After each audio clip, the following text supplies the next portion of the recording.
Hi friends, today we are going to deal with the Naga Framework Agreement of 2015. Recently there was a news is going on this Naga Framework Agreement. So they are going to finalize this agreement, and what are the issues with that agreement and why they concluded an agreement, and what is the problem with this Nagaland people, what is an issue of Nagas, and what was the history of Nagas. These are all we are going to study in this video.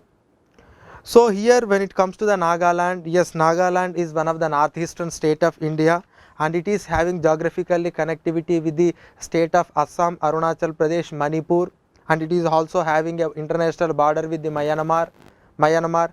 So when it comes to the Nagas people, this Nagaland people are not ethnically belonging to one particular tribe. Ethnically they are belonging to one, but there are 16 to 17 different tribes are there in Nagaland, and yes, their language is belonging to this Tibeto-Burman family. So though the official language of Nagaland is English, but yes, their ethnic languages, they are belonging to this Indo-Tibetan family. So when it comes to the ancient history of the Nagas, when actually Nagas came to India is something a question mark, because we don't have a clear evidence whether they are from Chinese, or whether they are from Mongolia, or whether they are from Southeastern Asia. So they have the links with the everybody, but we don't know exactly from where they came and when, at what time they came to India. But certainly they came and they settled in India. And initially when they settled in India, they are independent people. They are not come under any particular rule, but they have some of the links with these Ahom rulers. Ahom rulers are the rulers which ruled the Assam from 1225 to till the conquest of the Britishers in the 1820s. It was ruled by the Ahom dynasty. These Naga people have an association, some sort of links with this Ahom people, but there is no evidence that these people were controlled or regulated or ruled by the Ahom dynasty. That means these are tribal people. These people have their own culture, these people have their own identity, these people have their own customs and other administrative practices, but they are not controlled by the Ahom rulers. But when the Britishers came to India, in the year 1820s, around in the year 1820s, they tried to occupy the state of Assam, the present day state of Assam. And when they occupied the state of Assam, even they tried to occupy the Naga Hill area also, but there was a huge resistance from the Naga people. So that means the Naga people are not ruled by either Hindu rulers or by the Mughal dynasty. They are independent. But even when the British tried to occupy, when British tried to conquest, there is a huge resistance by the Nagas. So they struggled for around 50 years, and finally around in the year of 1979, 1980, at that point of time, and they tried to control the Nagas. That means even Nagas are under the control of the Britishers for a limited period of time, but not like entire India, which was under the control of around 200 years. And here the thing is, the Britishers use these Nagas for many other purposes. Even these Britishers have their own interest in tea plantation in Assam, and these people used to assist the Nagas. These Naga people has helped the Britishers even World War II also. So when British government appointed a Simon Commission to look into that 1919 Act, then at that point of time the entire India is struggling against the Simon Commission.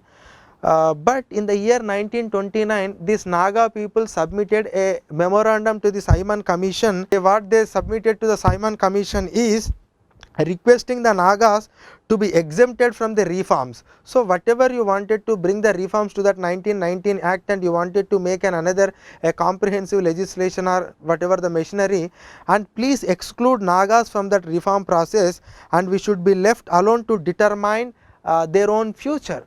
And the text of that says that, though our land at present is with the British territory, government have always recognized our privacy rights in it.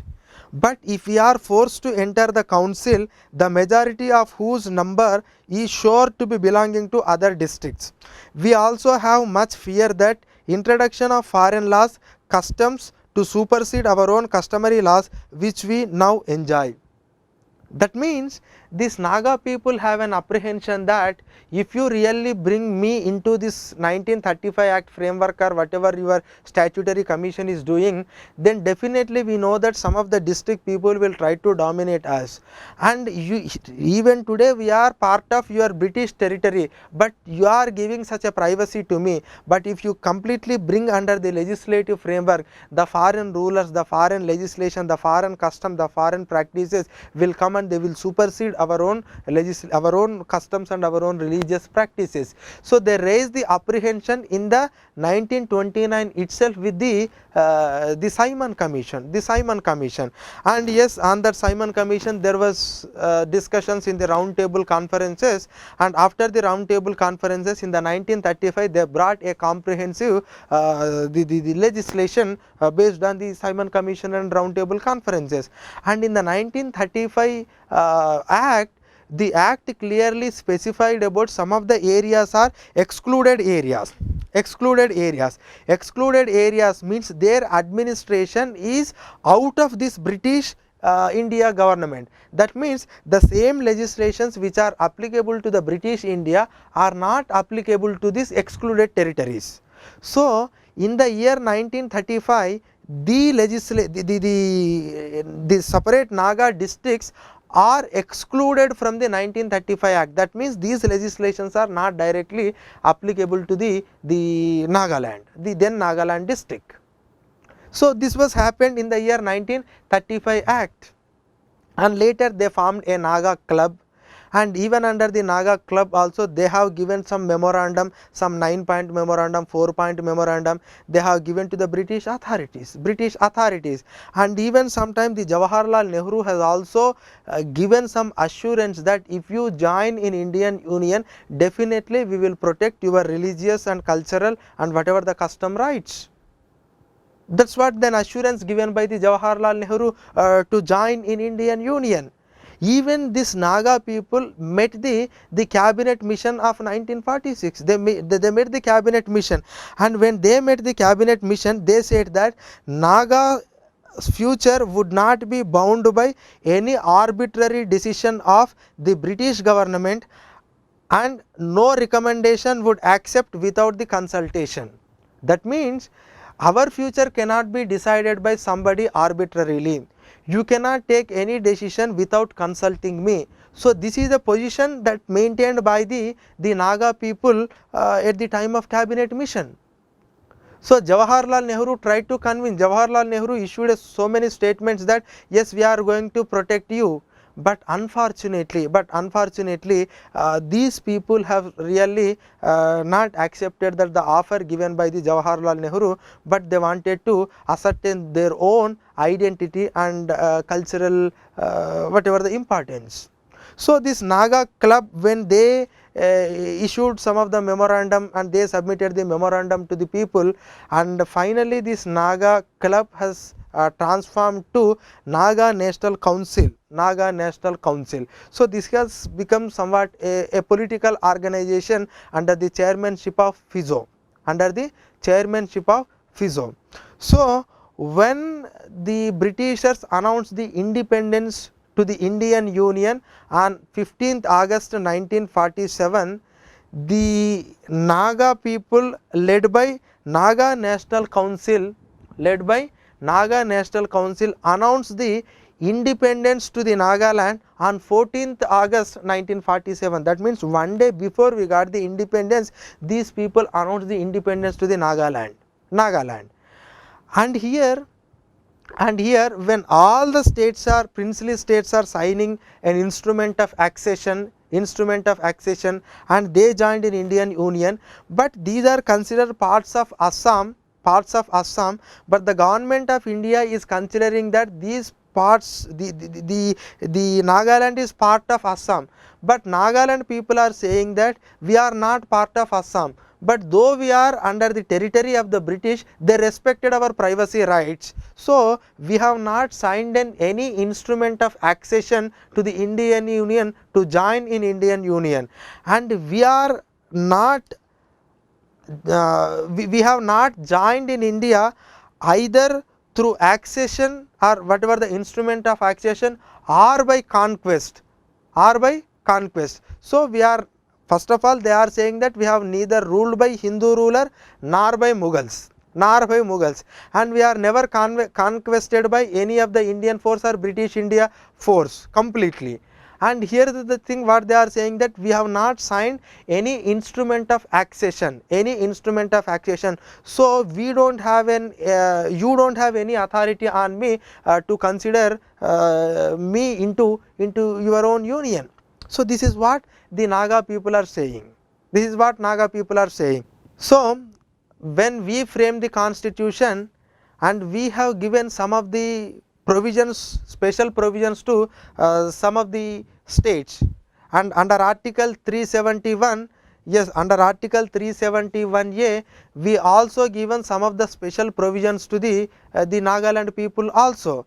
And according to that article 371A, which provides the special provision, special protection to the Nagaland, it says that no act of parliament shall apply to the state of Nagaland in respect of religious or social practices of Naga, its customary law and procedure, administration of civil and criminal justice involving decisions according to Naga customary law, even when it comes to the transfer of land and its resources. So, that means here when it comes to the property transfer, whether it is land or something, it is something about civil and criminal procedure which are dealt by the Nagas customary law. It is something about religious and social practices of the Nagas law.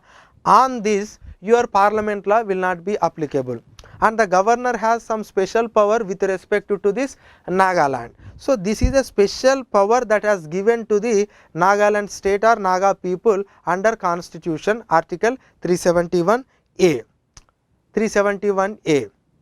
So, here in the 1951 immediately constitution came into effect. This National Naga Council has announced that they are going to conduct a plebiscite, and if in this plebiscite, if the people are accepted for a separate independent country, then it is our legitimate right to secede from India. That is what they think. And subsequently they conducted on 16th May 1951. In the 1950 they announced, in the 1951 they conducted the plebiscite, and in that plebiscite this Nationalist Naga Council, they said that almost 99.9% of the people are supported for the separate Naga country. That is what they are saying. That means actually we do not know who conducted. They said that they conducted the plebiscite, and in that plebiscite 99.99% people are accepted that. But who actually participated in this plebiscite and who represents actually the Naga people, we do not know all these things. But they said that okay, this is what the plebiscite result, but Indian government not accepted that plebiscite in the 1951. Whatever they conducted, and immediately in the 1952 we went for the general election, and these Naga people, they have not participated in the election process, and moreover they created some sort of violence. In the state, and because in order to suppress that violence, the Jawaharlal Nehru government at that point of time, they tried to send some army to the Nagaland, because by that time under the chairmanship of Fizo started a Naga federal government and a Naga federal army, and this army is conducting some underground operation, and whatever the Naga federal government, they are considering it as the supremo government of Nagaland. but Indian government is not accepting that. And when this Naga Federal Army, when they are carrying underground activity and they are creating some violent situation, then in the year 1956, to deal with this insurgency problem, the then Prime Minister Jawaharlal Nehru sent some sort of armed forces to this Nagaland, and immediately after 2 years he brought some Armed Forces Special Powers Act, and which has given some special powers to the armed forces to contain these insurgency activities in the northeastern state, that too in the Nagaland. So that is how actually after independence these people claimed for a separate country, and they formed their own government and they started their own army, but the Indian government not accepted to that, and finally they sent an army and they brought an act to give more power to the to these armed forces. The same Armed Forces Special Powers Act is now applying in the other states are also, where there is a problem of insurgency and terrorism is there. This act will give somewhat more powers to the armed forces in order to deal with this insurgency. So now this conflict is going on between the Naga people and as well as the government of India. And in the year 1963, yes, in order to settle this issue, government has created, the Union Parliament has created a special state called Nagaland. So whatever the earlier the hill district of Assam is now created as a separate state in the year 1963. So that is the formation of Nagaland state. So but even after the formation of Nagaland state, this insurgent activities has not come down. Then in the year 1964 there was a discussion with the Jayaprakash Narayan in order to solve this issue of Nagaland, but when Indira Gandhi became the Prime Minister in the year 1975, and she tried to divide these insurgency groups, and she concluded some sort of peace agreement with the some faction of this National Naga Council. Some faction is divided out of this NNC, and with some faction she concluded some sort of ceasefire agreement.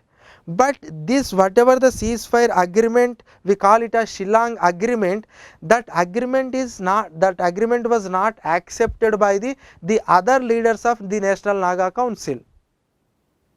Other leaders are not accepted, and when these people are signing this agreement in the 1975, at that point of time the Muiwa, the prominent leader of that, the Muiwa, as actually he was in China, he said that we are not accepting this whatever the agreement they signed, so we are separating from that National Naga Council, and they started another organization in the year 1980 called National Socialist Council of Nagaland.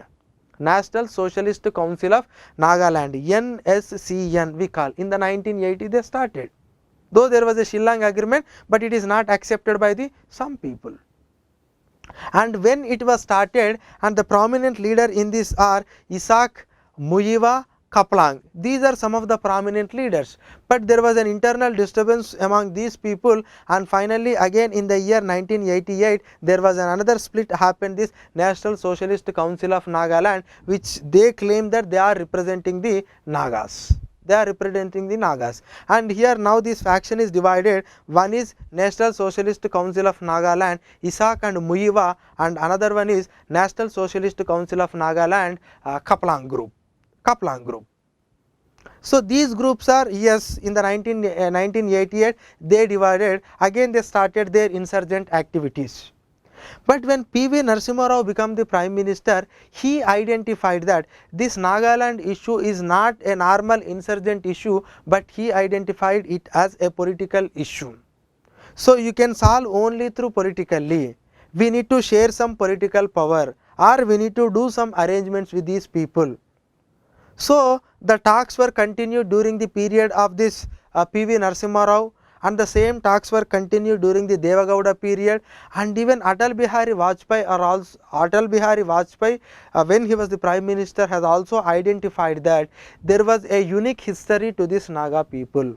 These people are not part and parcel of India, unlike other the tribes are and other ethnic people, and they never comes under the any Hindu ruler or any Muslim ruler, and whatever they are come under the British is only for limited period. And even though when they are under the British rule, even though they are under the British rule and they enjoyed some sort of autonomy, and the Britishers never violated their own customary things and all.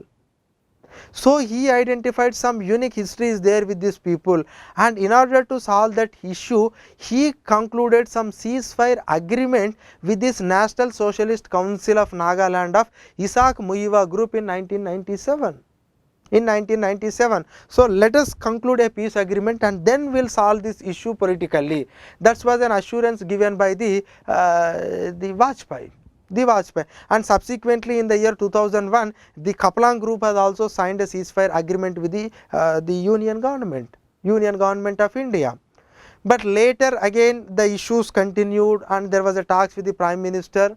But when Narendra Modi came to power in the year 2014, and these people wanted to settle this issue, and anyway they are focusing on Actist policy. They wanted to connect this entire East and Southeast Asian region through this Northeastern region. For that, yes, they are also emphasizing on this Northeastern development, because there is a lot of scope for development and there is a lot of scope for connectivity. So by considering into that aspect, they signed a peace agreement between this National Socialist Council of Nagaland, Isaac and Muiwa group with the Union government. They concluded an agreement, and we do not know what exactly the details of that agreement. And even if somebody asked on the RTI petition, they are saying that no, in the interest of the national security, they have not revealed that. But we concluded this agreement in the year 2015. But even today it is not implemented, and whatever that Nagaland Framework Agreement of 2015, is it a final agreement, or there are some other things are going to be added to that agreement, or it is just a framework, or it is a complete detailed agreement? We do not know. But when it comes to the implementation, it has not implemented even today, and we do not know what is there in that agreement. But recently the Nagaland governor and the chief interlocutor of this the peace processes, this B.N. Ravi, this person is saying that we cannot continue this prolonged negotiations under the shadow of guns. He has issued a statement that shows that still these negotiations are continuing. Because this prolonging negotiations under the shadow of guns cannot give the results. That is what he is saying, and he is blaming this National Socialist Council of Nagaland, Isaac and Muiwa group as the main culprit for delaying these things and not to conclude a final agreement. That shows that maybe 2015 agreement may not be the final agreement, So now the questions are arising that whenever they are going for the implementation of the agreement, so what are the things that these Isaac and Muiwa group is really demanding, and what the government of India is negotiating on that thing is a question. And when it comes to the demands from the Isaac and Muiwa group, because when it comes to the Kaplan group is divided into two, and one went to Myanmar and other one is in India, and that whatever the Kaplan group is already merged with the IM, and even that the Kaplan has recently, when he died, and the subsequent the chairman or the head of that Kaplan group is the Congo, the person is Congo. I think there was report that even this Congo, the Konya Congo has joined in the Isaac and Muiwa group. These are reports, because this Congo Konyak is from India, that Kaplang is a Myanmar person. So because these the tribes are spread over not only Nagaland, these tribes spread over in Myanmar, in Nagaland, in Arunachal Pradesh, in Assam, in Manipur. So now what this IM group is demanding is, we need a territorial integration of all Naga areas. That means today the Nagaland area is around 16,000 square kilometers, but they are demanding that we need all areas of Naga speaking territories of the Arunachal Pradesh, Assam and the Manipur. It comes into around 1 lakh square kilometers. It comes into around 1,20,000 square kilometers. So they are expecting that these territorial integration should be done, and they are saying that in order to protect our identity, we must allow to have our own flag, and we must allow to possess our own constitution. So their demand is that their culture should be protected, their territory should be integrated, they should be allowed to own a separate flag, and they should be allowed to own a separate constitution. So what the government of India is saying on these demands? What the government of India is saying on these demands? So here the same interlocutor Ravi has already told that when you know that the Indian government position is very clear about flag and owning a constitution, why you are again repeatedly demanding the same thing? That means that it shows that the union government is not ready to give this special flag and constitution to the state of Nagaland. So that is, to some extent, that is clear, I think, because from the words of this Ravi we can understand that government of India is not ready to provide this flag and constitution. But when it comes to this territorial integrity, and here the other Arunachal Pradesh, Assam and Manipur are expressing their concern that if it really, whatever the Naga peace deal is against the territorial integrity of those states, then they are not going to accept this deal. Definitely we do not accept that. That means these Naga people are demanding for the territory of these 3 states, but those 3 states are saying that no, nothing doing, we do not accept to that. Then how you will bring this territorial integrity? This is a big question. And here there are some reports that are saying that maybe they are going to create an autonomous council in each and every state, especially for the Naga people. That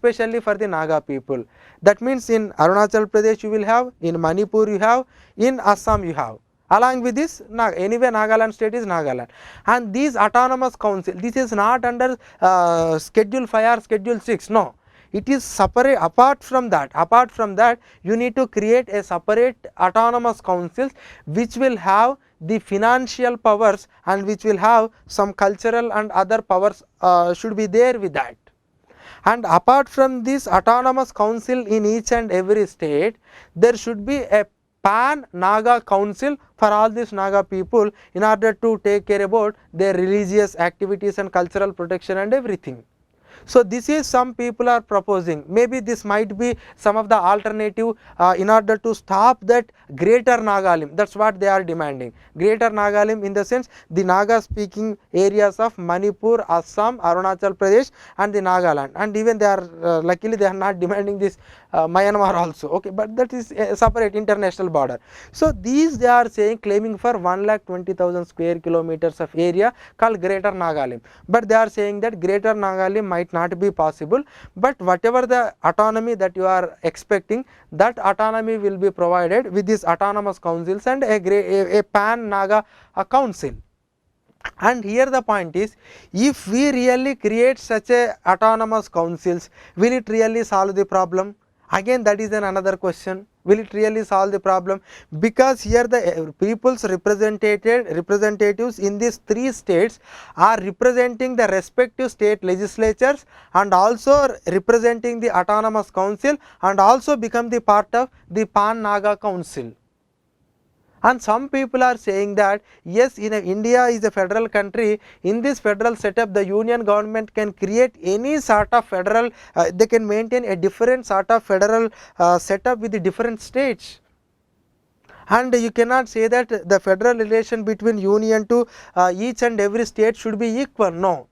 Some people raising a question that how you will distribute this schedule 7 powers? What type of powers you are going to provide to this autonomous council?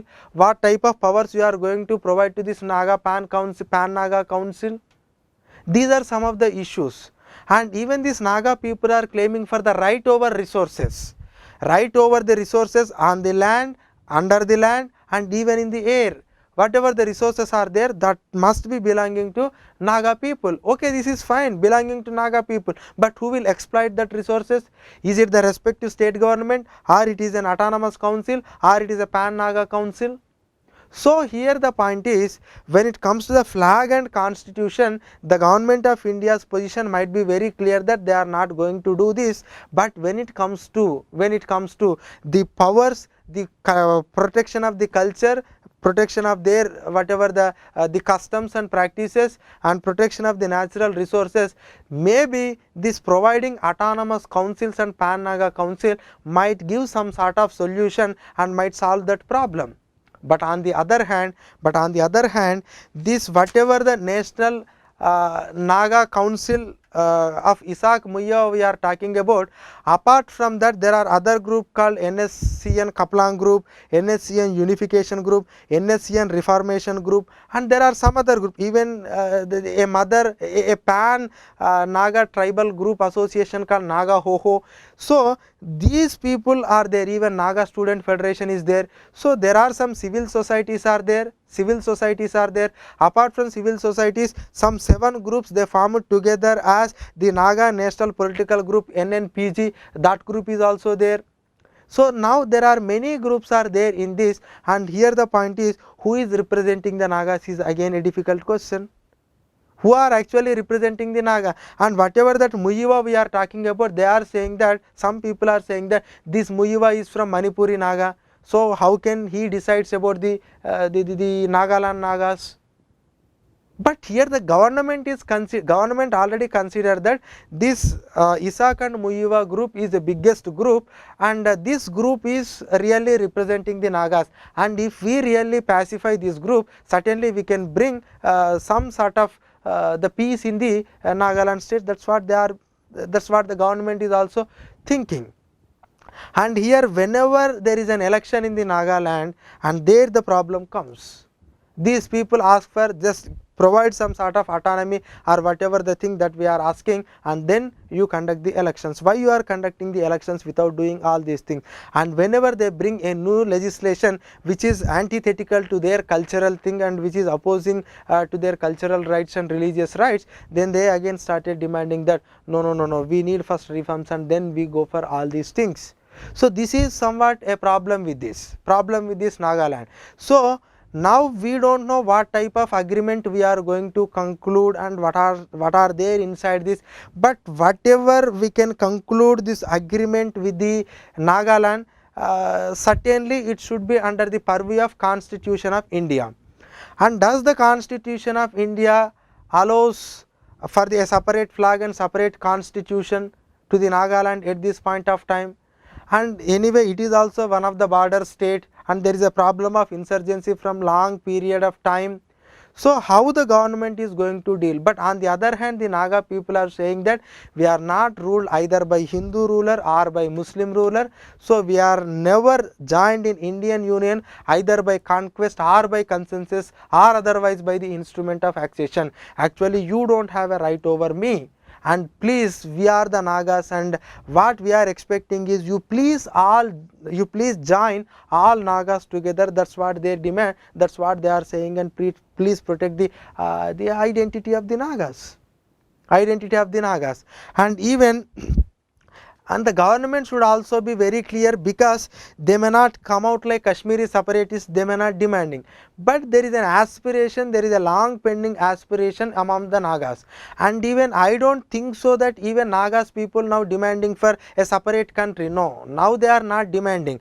That was an earlier demand when Fizo was alive. Even this Isaac and Muyiwa group was also not demanded for the separate country, because they know that they cannot survive with this separate country, but at least they are asking for the independent setup of the all Naga region.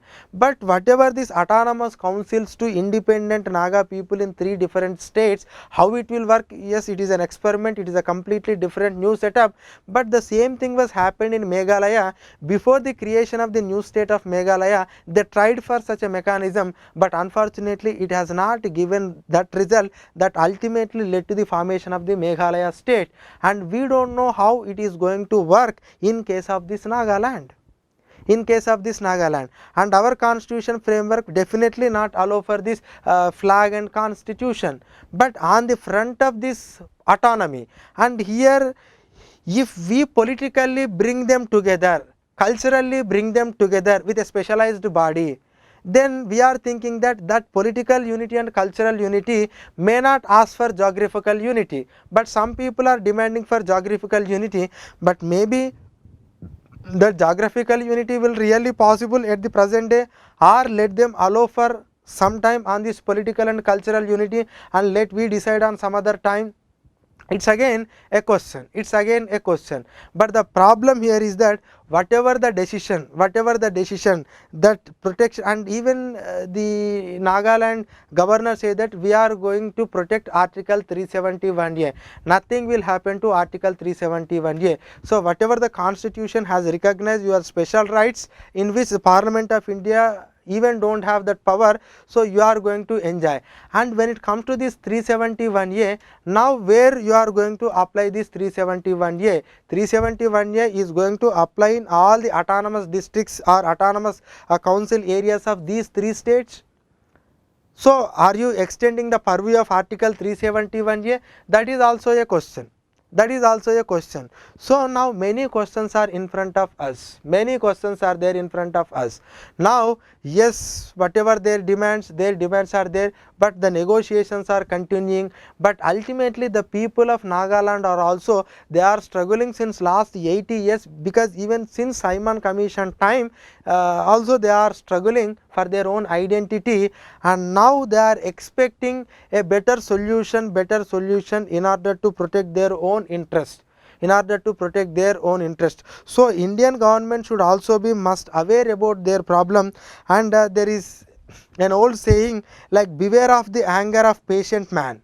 So that means, yeah, he is a patient man, but please beware of that anger of that person. You cannot you cannot allow it to continue for so much amount of time.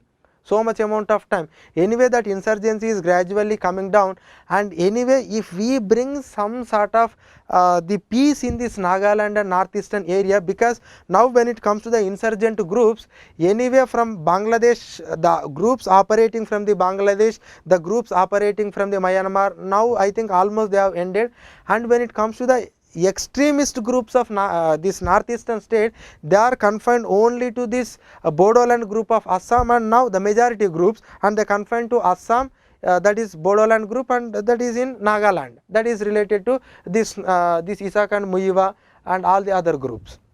So when insurgency is confined to the only pockets of the country, if we really bringing some sort of solution to this question, then ultimately it will bring some sort of relief and some sort of prosperity to the country and northeastern region also. Anyway, we are talking about actist policy.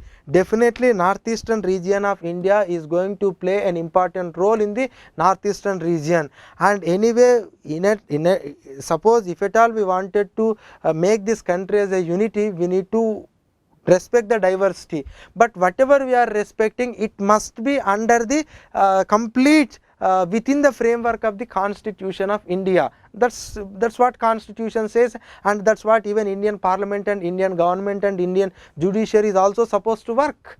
So if we really bring such a solution, there is no problem of security problem in this Nagaland, and that lack of whatever the problem of insurgency, will create a favorable environment for investment, trade, and with that we can connect the entire region to the some other area. And moreover, it's not just about the trade and investment, it is the moral duty on the government of India to solve a long pending demand, and the people are aspiring for a better solution. And if we really we can solve within the framework of the Indian constitution, certainly it will help the Nagaland people. And when it comes to the special safeguards of the Nagaland people, definitely they have to be protected. Because this is the consistent promise we are giving to the Naga people since Jawaharlal Nehru time. And whatever the discussions, let us hope that those discussions will become succeed, and whatever the Nagas identity that they were talking about, this might be resolved in one or other form within the framework of the constitution by creating some councils, and there are some specific guidelines, rules, regulations, and whatever the clear cut power sharing. And yes, when it comes to the constitution and flag, maybe government of India is not going to accept to that, but here the thing is, whenever you are conclude an agreement, somewhere someone should, it is a question of gain and lose, it is a question of give and take. Because when government of India, when Nagaland state, when some other states are conciliing together, definitely in that conciliation process someone should give more and someone should take more. That should be happen with this give and take approach, and someone might be at the gain and someone might be at the lose. But let us hope that the government will bring a peaceful solution, a permanent solution to this Naga problem by respecting those sentiments, by identifying those sentiments within the framework of the constitution. And with this note, I am concluding this discussion. Okay, thank you.